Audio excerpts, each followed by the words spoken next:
কই কই কই ভাপা, খেতে ভারী মজা। তাই চলে এসো ঝটাপট, রেডি করি জ্যান্ত কইয়ের ভাপা। পুকুর থেকে দেখো কত বড় বড় একদম টাটকা টাটকা কই মাছ ধরেছিল আমার বাবা। আর মাছগুলো দেখো কেটে পরিষ্কার করে নিয়েছি, আর মাঝখান থেকে একটু করে চিড়ে দিয়েছি। আর তার মধ্যে সামান্য হলুদ গুঁড়ো আর একটু লবণ দিয়ে ভালো করে ঝাঁকিয়ে ঢেকে রেখে দেব। আর এদিকে আমার মশলাগুলো সব বাটাবাটি হয়ে গেছে, একদম রেডি।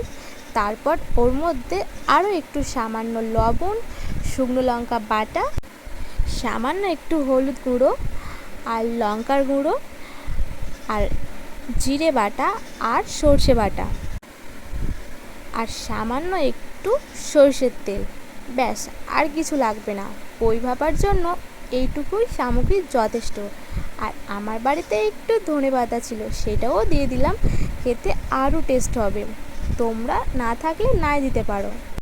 তারপর সব মশলাগুলো ভালো করে মাছের মধ্যে মাখিয়ে নিতে হবে। আর চেরা চেরা মাছগুলোকে ভালো করে মশলা মাখিয়ে নিতে হবে।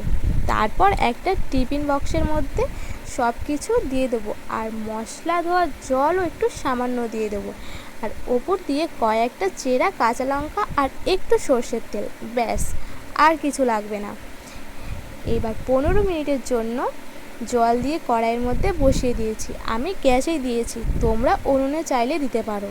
আর কতটা সুন্দর হয়েছে দেখো কইয়ের ভাপা।